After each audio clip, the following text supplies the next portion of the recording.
प्रेम की डोर बाबा खींच रहा है आज, सहज ही अपनी ओर हम चले वतन की ओर।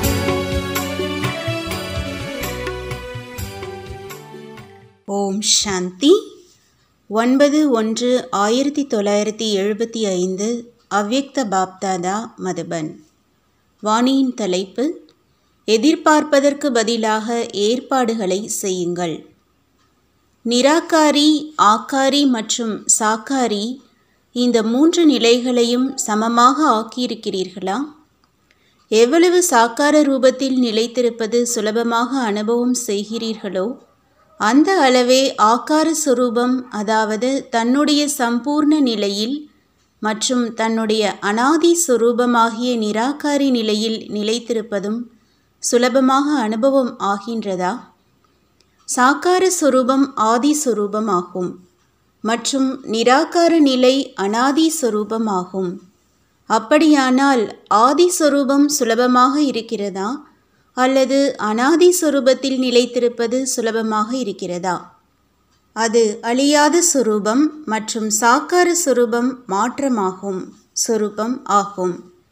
அப்படியானால் சுலபமானதாக எது இருக்க வேண்டும்? சாக்கார சுரூபத்தின் நினைவு இயல்பாக இருக்கிறதா அல்லது நிராகார சுரூபத்தின் நினைவு இயல்பாக இருக்கிறதா அல்லது நினைவை கொண்டு வர வேண்டியதாக இருக்கிறதா?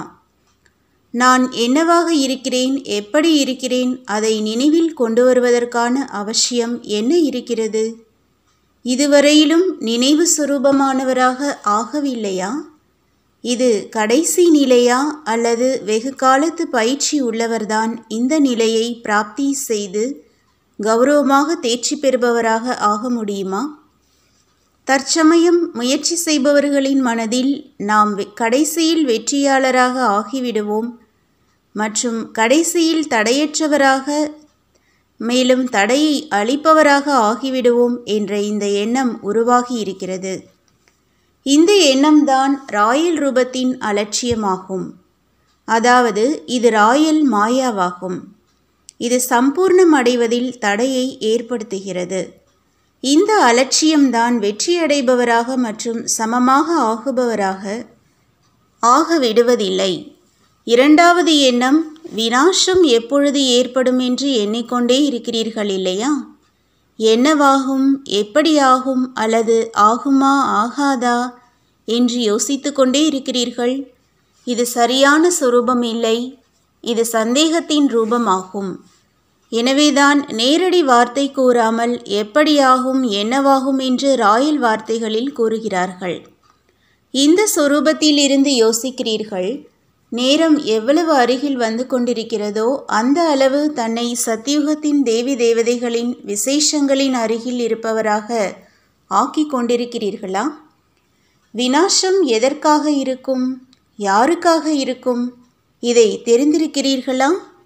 தீவிரமாக முயற்சி செய்பவர்கள் மற்றும் சம்பூர்ணமாகும் ஆத்மாக்களை பொறுத்தவரை சம்பூர்ண உலகம் மற்றும் சதோப்பிரதான இயற்கையின் சுகத்தை அனுபவிப்பதற்காக விநாசம் ஏற்பட வேண்டும்.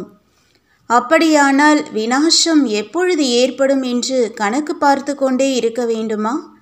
அல்லது தன்னை சம்பூர்ண சதோப்பிரதானம் ஆக்குவதற்காக தந்தைக்கு சமமான தகுதிகளை அடிக்கடி எண்ணிக்கொண்டே இருக்க வேண்டுமா?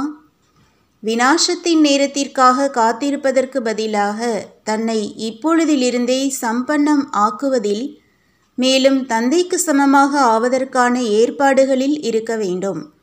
ஆனால் காத்திருப்பதில் அதிகமாக இருக்கிறீர்கள். பிராப்தியை அனுபவம் செய்பவர்களே இந்த காத்திருத்தலில் இருக்கிறார்கள். மேலும் மற்ற ஆத்மாக்கள் யார் சாதாரண பிராப்தியை அடைபவர்களோ அவர்கள் வரை கூட சூக்ஷ்ம எண்ணத்தை அனுப்பி வைக்கிறீர்கள்.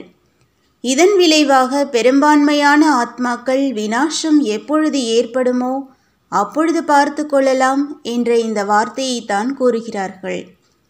பொறுப்பாளராக இருக்கும் ஆத்மாக்களின் இந்த எண்ண அலைகள் மற்றவர்களை பலகீனமாக்குவதற்கும் பாக்கியம் இல்லாதவராக ஆக்குவதற்கும் காரணமாகி விடுகின்றது. இந்த நேரம் உங்கள் அனைவருக்கும் ஜெகத் மாதா மற்றும் ஜெகத் பிதாவின் மற்றும் மாஸ்டர் படைப்பவரின் நிலை இருக்கின்றது. அப்படி படைப்பவரின் ஒவ்வொரு எண்ணம் மற்றும் உள் உணர்வின் எண்ண அலைகள் தானாகவே படைப்பின் மேல் வந்துவிடுகிறது. எனவே தற்சமயம் என்ன காரியம் நான் செய்வேனோ என்னை பார்த்து அனைவரும் செய்வார்கள் என்ற இந்த கவனம் மட்டும் வைக்கக்கூடாது. ஆனால் கூடவே நான் என்ன எண்ணத்தை வைப்பேனோ, எப்படி என்னுடைய உள் உணர்வு இருக்குமோ அதேபோல் சுற்றியிருக்கும் சூழ்நிலையில் மற்றும் மற்ற ஆத்மாக்களின் எண்ண அலைகளில் அது பரவும். இந்த ஸ்லோகனையும் நினைவில் வைத்துக்கொள்வது அவசியமாகும். இல்லையென்றால் படைப்பவர்களாகிய உங்களுடைய படைப்பு பலகீனமானவராக, அதாவது குறைந்த பதவி அடைபவராக ஆகிவிடுவார்கள். படைப்பவரின் குறை படைப்பிலும் தெளிவாக தென்படும். எனவே தன்னுடைய பலகீனமான எண்ணங்களையும் இப்பொழுது பலம் நிரம்பியதாக ஆக்குங்கள். எண்ணத்தின் மூலம் உலகம் படைக்கப்பட்டது என்ற இந்த பழமொழி இந்த நேரத்திற்கான விஷயமாகும்.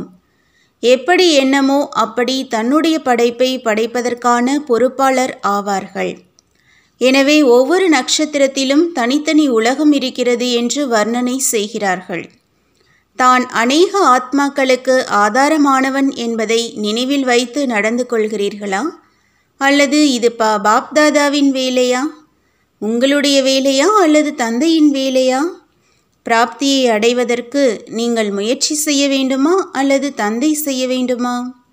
எப்படி பிராப்தியை பெறுவதில் கொஞ்சம் கூட குறை வைக்க விரும்புவதில்லை அல்லது பெற்றுக்கொண்டிருக்கும் நேரத்தில் தன்னை யாரையும் விட குறைந்தவராக நினைப்பதில்லை. மாறாக எனக்கும் உரிமை இருக்கிறது என்று நினைக்கிறீர்கள்.